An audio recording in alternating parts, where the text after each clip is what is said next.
This is Frog Valley Tropical Fruit Farm, and I want to talk about star apples, Chrysophyllum canaito and Chrysophyllum Argentium, Aratum, the juicy pearl. So these aren't, for those that are unfamiliar with tropical fruit, these are not apples. These are totally different. And we grow about 5 types, I believe. Yes. And this is the juicy pearl. And this has been in the ground just like a year, a couple months from seed, since I planted the seed. And it appears like it's on track to hopefully produce fruit at 2 years. I have another one that's not even half as big as this. It's location, location, location. I think the reason why this is so successful here is because there's a lot of different plants in here. So this living root network that's all connected via roots and hyphae, fungal hyphae,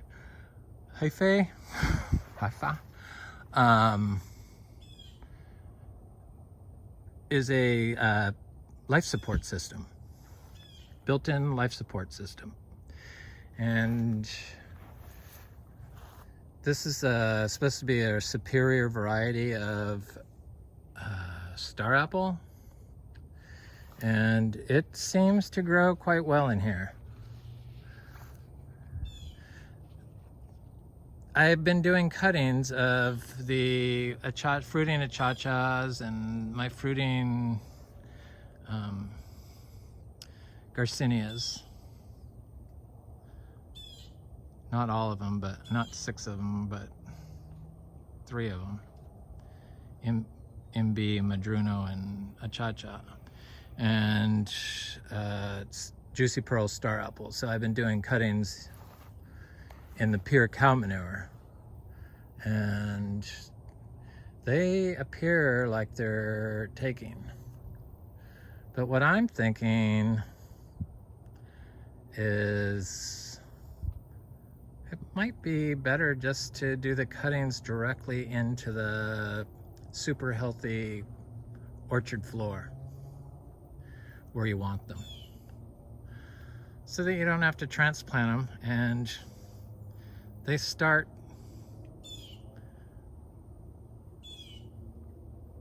growing hopefully right away. We'll see. I don't know.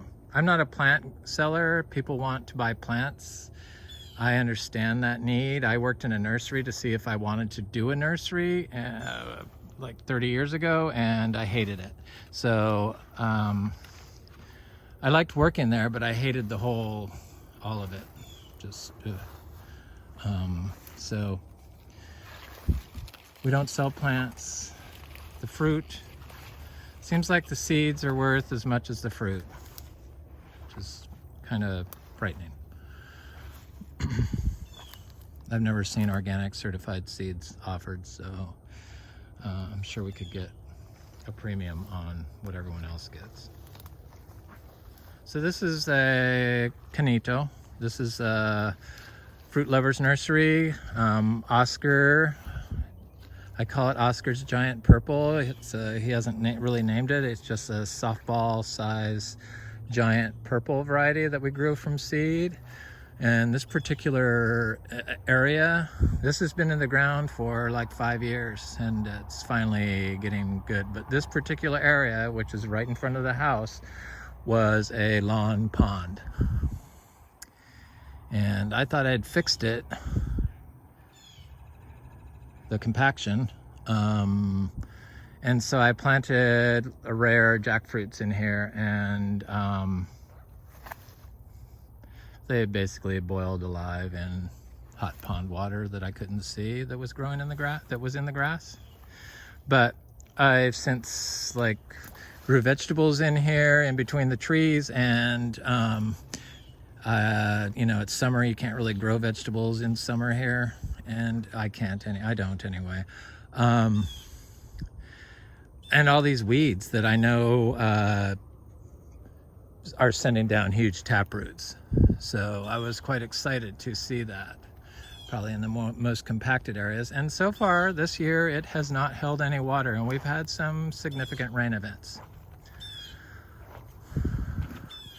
So this little Oscar's giant purple, the leaves are like a fraction of the size. Let me show you of the juicy pearl, and they're very dark on the back.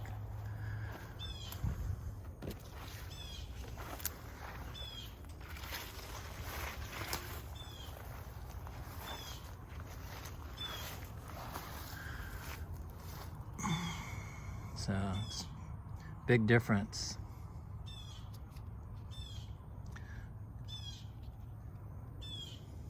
Totally different. So we have that, and then we have one from Fruit Lovers Nursery that's called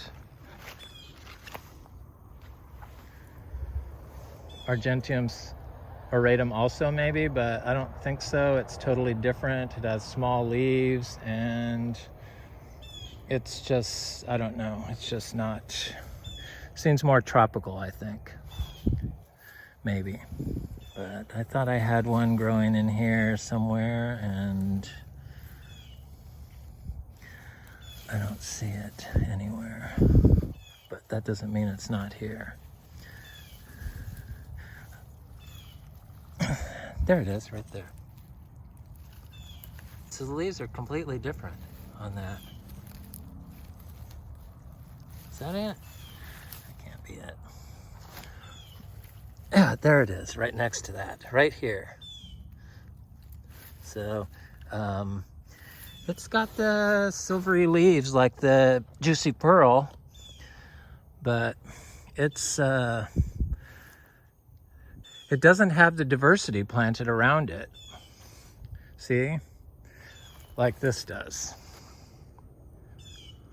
It makes a difference. It really does make a difference. The biodiverse network of roots, living roots, generates healthy plants. If you're not into if you're into biological farming, I guess, natural farming. So we have that, and then we have all these other trees growing in here. Sapodilla, Black Beauty, Black Sapote. Looks like it is sending out another bloom because it didn't set a very good first bloom.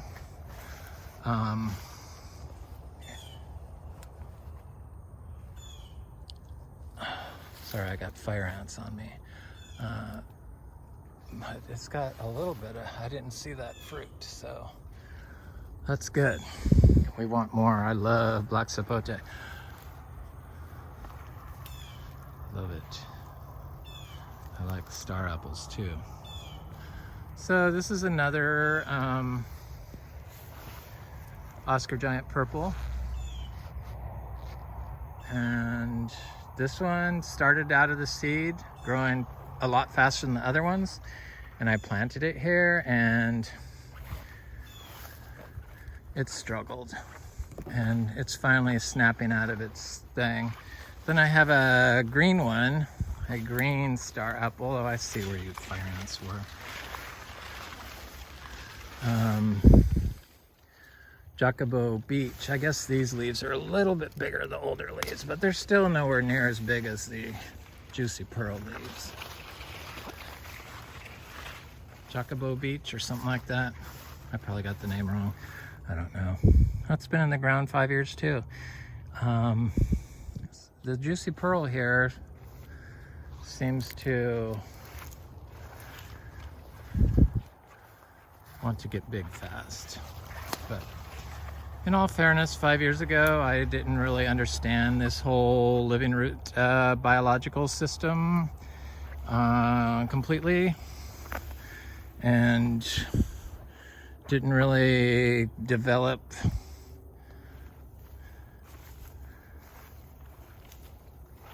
my belief in it completely until a couple years ago.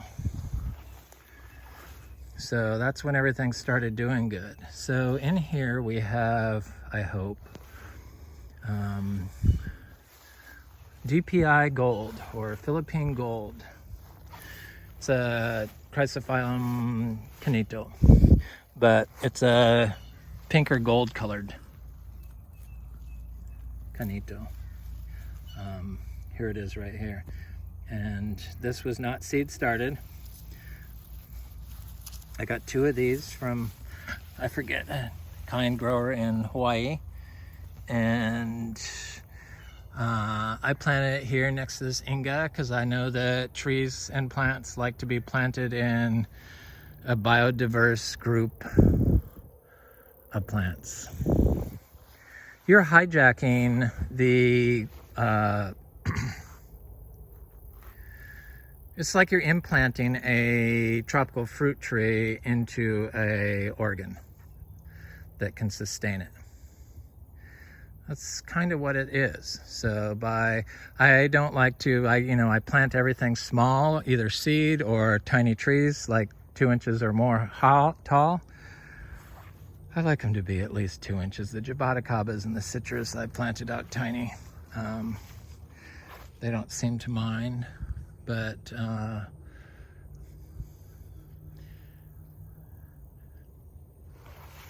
yeah, it's like transplanting into an organ. So you're just piggybacking on the healthy plant system, root system, sociobiome of all your thriving plant community. That's what it is. This freaks people out when they see rare trees. It would freak me out too. Oh my God, look at that. You plant that tree. This is a Vietnamese pink, or Vietnamese star apple. A canaito. So it was planted the same way this past fall, I believe. Same with the DPI Gold. I think I planted in winter.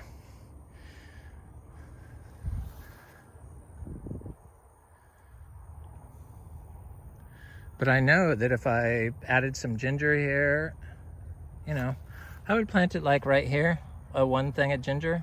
The tree is there, so a foot away.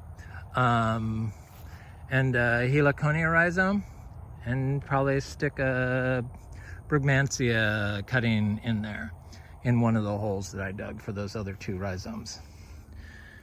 And that's how it works. That's how biological farming works. It's like their living root system is a living organ, a plant organ. If you don't disturb it and you plant directly into it,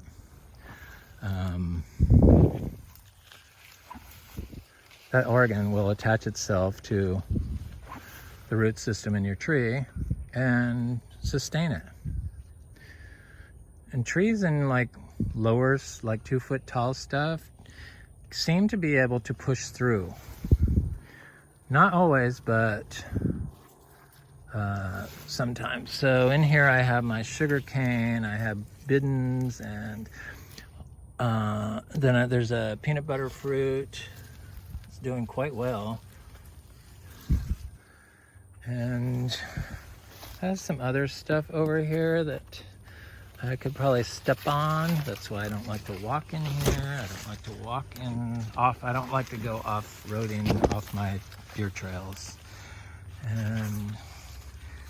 But I have accidentally stepped on trees unknowingly, and when they're small, and have them sucker out and come up as like 4 trees in a clump.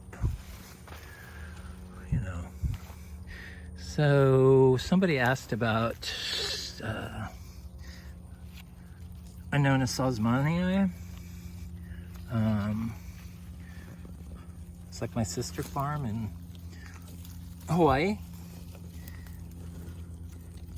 I feel grow all the fruits. Anyway, our Annona salzmanii is right here, and we started from seed.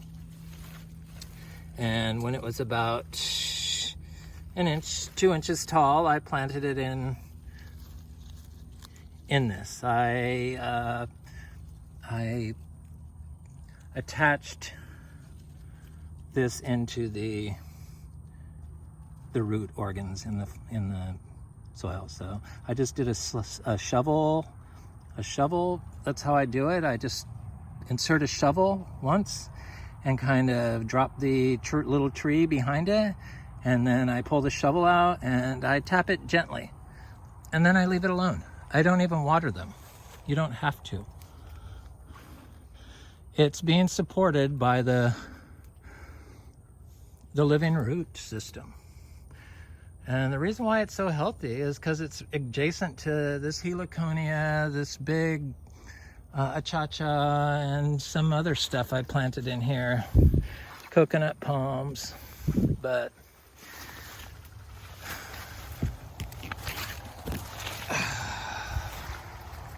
I guess there's more fruit on here than I thought, so that's good.